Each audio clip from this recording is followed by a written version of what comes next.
Hello guys, જય શ્રી કૃષ્ણ. આજે હું તમને બ્લાઉઝની સ્લીવનું ડ્રાફ્ટિંગ કરતી વખતે કયા પોઈન્ટનું ધ્યાન રાખવું પડે તો તેનાથી પરફેક્ટ અને ફિટિંગ વાળી સ્લીવ બની શકે. જો તમારે ફિટિંગ વાળી સ્લીવ બનાવવા માંગતો હો તો આ વિડીયો અંત સુધી જરૂરથી જોજો. હવે એક સ્ટ્રેટ લાઈન ડ્રો કરી દઈશું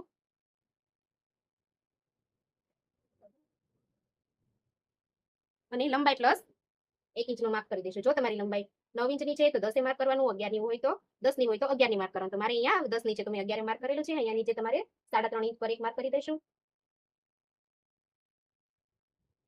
હવે મોળી ડિવાઈડ 2 કરશે તો અહીંયા મોળી આપણી છે 5ની અને ફિટિંગ છે આપણું 2 ઇંચનું અને અહીંયા ચેસ્ટ -1.5 ઇંચ લેવાનું છે. તે પરફેક્ટ છે. બધી સાઈડમાં એક જ સરખું છે. Chest divide 4 -1.5 inch. હવે આપણે સ્ટ્રેટ લાઈન ડ્રો કરી દઈશું.